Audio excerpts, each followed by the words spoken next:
What would you do if one day the person you trusted most told you that you were no longer enough? Would you fight to hold on, or would you let them go and watch your life break into pieces? This is my story, and it is about the pain of being replaced. My name is Margaret. I was 52 years old when my marriage ended. I had lived in a small coastal town all my life. The sea was always close, and the sound of waves filled my evenings. For many years, I believed my life was safe. I had a husband, Richard, and a daughter, Sophie. I gave everything I had to them, every bit of my time and love. I cooked meals, worked part-time at the library, and still made sure home was warm. But love is not always enough. Before I go further, I want to ask you something. Where are you listening from right now? Which city, which country? Please tell me in the comments because I love to know where my listeners are. And if you are enjoying this story so far, please subscribe, share, and like this channel so you never miss these stories. Richard and I had been together for almost 30 years. We were young when we married, too young maybe, but we built a life together, brick by brick. He was quiet, often serious, but I believed in his love. For a long time, I thought we understood each other. We did not have a rich life, but we had a simple one. Our daughter Sophie was our joy, and I thought she would always keep us close. But life does not move the way we expect. The first small changes were easy to ignore. Richard stopped talking to me about his day. He came home late from work and spent long hours staring at his phone. He said he was tired, and I believed him. I did not want to imagine anything else. I made his favorite meals, hoping to see the smile that used to appear on his face, but he barely noticed. At night, I lay in bed next to him and felt the distance grow like a cold wall between us. One evening, I asked myself a painful question. What if he no longer loved me? I quickly pushed the thought away. It was too heavy. But the truth cannot stay hidden forever. One night, Richard came home, and his eyes looked different. He sat down across from me and said words that broke everything I had built. He said, "Margaret, I do not love you anymore. I have found someone else." I remember my body going still. The sound of the sea outside the window was louder than his voice. I thought it was a joke, but it was not. He packed a bag the next morning and walked out of the door. He did not look back. 30 years of life together ended in one small suitcase. I sat at the table, staring at the empty chair, wondering how I had become so easy to leave. Sophie was living abroad at the time. I wanted to call her, but I felt ashamed. I did not want her to know that her father had chosen another woman over me. I pressed her number many times but never made the call. I stared at the screen and felt like a stranger in my own family. The silence in the house grew heavier every day. My health began to fail.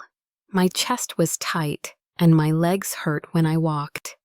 The doctor told me to rest, but rest was impossible. Rest means peace, and I had none.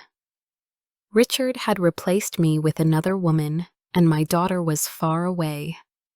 I asked myself if I still had a place in this world. I looked in the mirror and saw a woman I did not know anymore. I tried to pray, but even God felt far away. At night, I sat by the window with old photographs in my hands. I touched Sophie's picture, her young face full of joy, and I whispered, "Do you still remember me?" But there was no answer. The house was silent except for the sound of the waves. That silence was heavier than any pain in my body. One morning, I found myself on the kitchen floor. I had not planned it, but I could not stand anymore. I pressed my hands together and said softly, "Please, let me feel loved again." I did not ask for money or youth. I asked for one thing only: hope. That was the moment something small began to change, though I did not see it yet. Richard was gone, Sophie was far away, but inside me a quiet strength was waiting to wake up. The days after Richard left were a blur. I woke up and moved through the house, but I did not feel alive. Every corner of the home reminded me of him. The sofa where he used to sit, the table where we ate together, even the empty space in the wardrobe where his clothes had been. All of it told me the same story. I had been replaced. At first, I thought the pain would kill me. I did not cry much because the tears were stuck somewhere deep inside. Instead, I felt hollow, like someone had taken out my heart and left only silence in its place. The mornings were the worst. When I opened my eyes, there was a moment when I forgot he was gone. But then the truth hit me again, and the weight of it pushed me back down. I tried to reach Sophie once. I called her number, but it rang and rang until it went to voicemail. I left a short message telling her that her father had left, but I could not finish my sentence. My voice broke and I hung up. She never called back. Later, I convinced myself that she was busy. She had her studies and her own life in another country, but in my heart, I felt the distance between us grow like a wall I could not climb. The house was too quiet. To fight the silence, I turned on the radio, but the music only made me feel more alone. Sometimes I left the TV running, but the voices of strangers could not fill the space Richard had left behind. I began to talk to myself. Simple things like, "Make tea, Margaret," or "Open the window, Margaret." At least it gave me the sense that someone was there, even if it was only me. One afternoon, I decided to go out. It had been more than a week since I had stepped outside. The air was sharp and salty from the sea. I walked slowly along the street, my legs aching, but I kept going. I wanted to remind myself that the world was still moving, even if my own life felt frozen. At the small shop on the corner, I bought some bread and milk. The woman at the counter, Mrs. Hill, looked at me closely. She asked if I was all right. I wanted to tell her everything, but the words would not come. So I smiled weakly and said I was fine. That evening, something unusual happened. When I opened my door, I saw a small bag on the step. Inside was a loaf of bread, fresh and warm, and a note with 2 words: "Take care." My hands shook as I held the note. Who had left it? Was it Mrs. Hill, or a neighbor I barely knew? I did not find out that night, but for the first time in many days, I felt a tiny spark inside me. Someone, somewhere, still thought I mattered. The next few days followed a strange pattern. Sometimes I found a small gift at my door: apples, a jar of honey, or a bunch of wildflowers. None of them had a name or message, except the same 2 words: "Take care." Each time I held those words close to my heart. They became like medicine to me.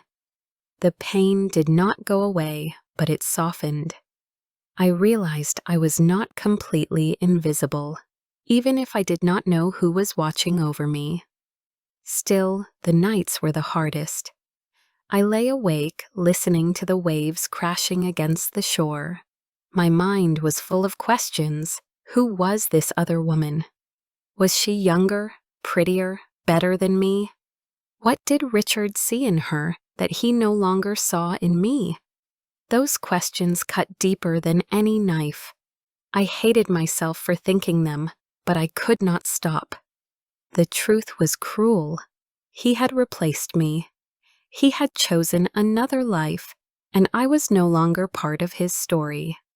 One morning, I found the courage to visit the library where I used to work. I did not go there to work again. I just wanted to feel human for a while. The shelves were still the same, filled with books that carried other people's stories. I touched the covers slowly, remembering how much I used to love being there. The smell of paper and ink was comforting. For a short time, I forgot my own pain. As I walked out, I heard someone call my name. It was Clara, a woman who had once been a regular visitor at the library. She looked surprised to see me. "Margaret," she said with a kind smile, "I have not seen you in so long." I wanted to explain, but again the words stayed inside. She did not press me. Instead, she invited me to a small reading circle that met once a week in her home. She said it was nothing serious, just a group of women reading stories aloud and sharing tea. At first, I wanted to refuse. I felt too broken, too empty. But then I thought of the silent house waiting for me. I agreed to go. That decision changed more than I expected. The first evening I went to the AIDS reading circle, I was nervous. I sat quietly while the others read their favorite passages. They were women of different ages, each carrying their own kind of sadness. One had lost her husband years ago, another was caring for a sick child, and one was fighting loneliness after retirement. They did not ask me about Richard or Sophie. They did not need to. They simply welcomed me with warm smiles and a cup of tea.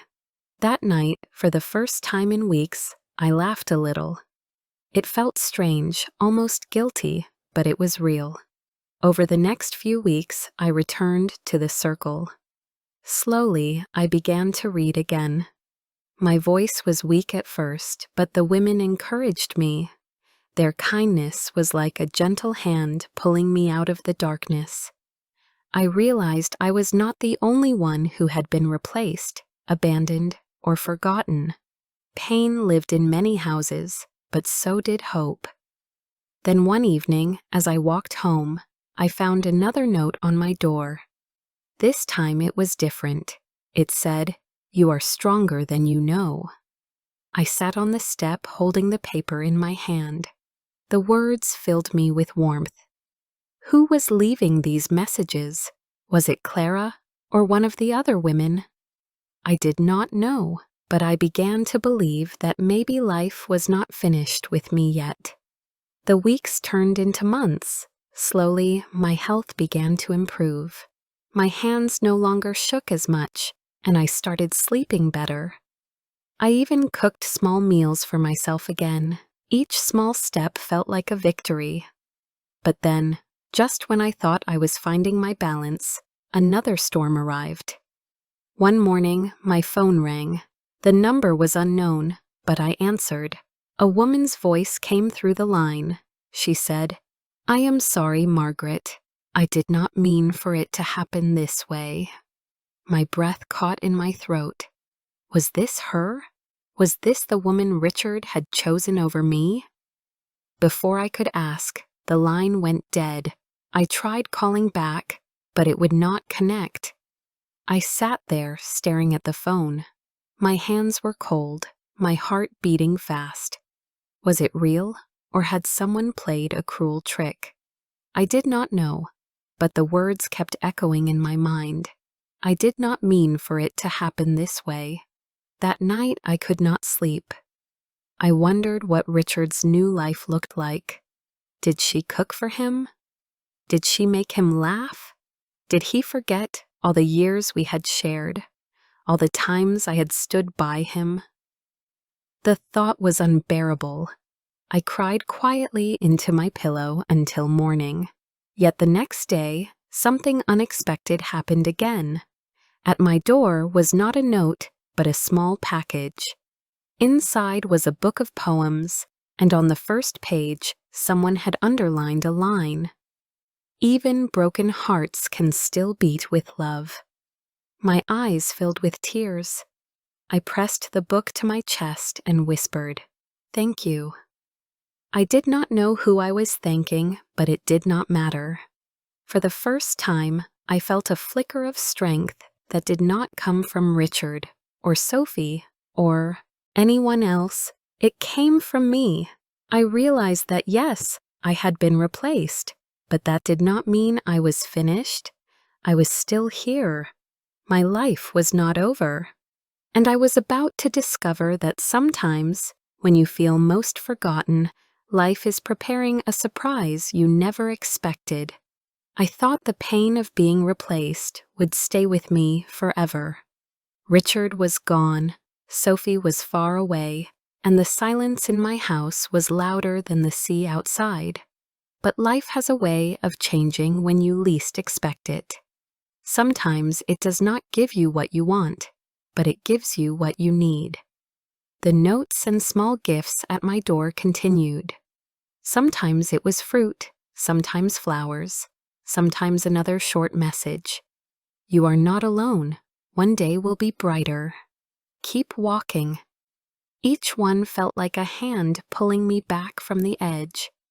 I still did not know who was behind them, but I no longer cared as much. What mattered was how they made me feel. They gave me the strength to get out of bed and keep living. At the reading circle, I began to share parts of my own story. The other women listened with quiet eyes, and some of them cried with me. It was the first time I had spoken the truth out loud. I told them how Richard had left me, how Sophie did not answer my calls, and how I felt invisible. When I finished, Clara held my hand and said, "Margaret, your story is not over. You still have chapters to write." Her words stayed with me. One evening, as I walked home, I noticed a figure standing at the end of the street. It was dark and I could not see clearly, but I felt that someone was watching me. I froze for a moment, but then the figure walked away. My heart raced. Was it the person who left the gifts? Or was it something else? I did not know, but I felt both afraid and curious. The next morning, the biggest surprise came. As I sat at the table with my tea, there was a knock on the door. My hands trembled as I stood up and opened it. Sophie was standing there. My daughter, my only child, was in front of me. Her hair was longer, her face thinner, but her eyes were the same. Tears filled my eyes before I could even speak. She looked at me for a moment and then whispered, "Mom, I am sorry." She stepped forward and hugged me tightly. I held her with all my strength, afraid she would disappear if I let go. For a long time, we said nothing. We simply cried in each other's arms. When we finally sat down, Sophie explained. She said she had been angry for years. She thought I had always taken Richard's side in our small family arguments. She thought I had chosen him over her. When she found out he had left me, she felt confused and guilty. She did not know how to face me. That was why she had stayed silent. Her words cut me deeply, but they also healed me. I told her I had never stopped loving her, not for a single day. I told her that even when she was silent, I prayed for her every night. Sophie held my hand and cried again. For the first time in years, I felt like a mother again. But the surprises were not finished. Later that evening, Sophie pulled something from her bag. It was a folded piece of paper. She said it had arrived in her mailbox a week before she came. There was no name, only one line written in handwriting I recognized. "Your mother needs you. Do not wait too long." My heart stopped. I knew that handwriting. It was Richard's. Sophie watched my face carefully. "Mom," she said, "I think Dad sent this." I sat in silence, unable to breathe. Richard, the man who had replaced me, the man who had left me, had written these words. Did it mean he regretted everything? Did it mean he still cared, even a little? I did not know. A storm of feelings moved through me. Anger, sorrow, relief, and something softer too. Maybe he had broken me, but perhaps he did not want Sophie to forget me. Maybe he wanted to fix one piece of what he had destroyed. That thought hurt, but it also gave me peace. A week later, another miracle happened. Sophie decided to stay in town for a while. She found a small job at a cafe near the harbor. She came to visit me every evening, and we cooked together. Sometimes we laughed, sometimes we sat in silence, but it did not matter. She was with me, and that was enough. The reading circle also became a second family to me. The women there began to call me the strong one. I did not feel strong, but I realized that sharing my pain had given others courage. One of the younger women told me she was thinking of leaving a toxic marriage, and my story gave her hope that she could survive. In that moment, I understood something. My pain was not wasted. It could help others. One evening, as the sun set over the sea, I walked outside and felt the cool air on my face. The waves were calm, the sky painted in gold and pink. For the first time in many months, I did not feel replaced. I felt alive. I still did not know who had left the gifts at my door.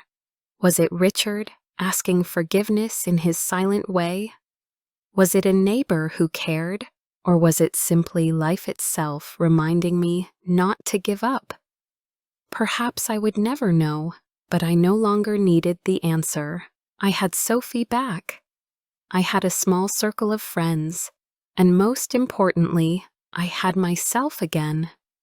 I was still Margaret. I was still here. I sat at the window that night with the book of poems on my lap. I turned to the line that had once been underlined. Even broken hearts can still beat with love. I whispered the words slowly. My heart had been broken, but it was still beating. And it was beating not only for Richard or Sophie, but for me. The pain of being replaced had nearly destroyed me. It had left me empty, forgotten, and invisible. But in that emptiness, I found a truth I never expected. I did not need to be chosen by someone else to matter. I only needed to choose myself. And so I began again,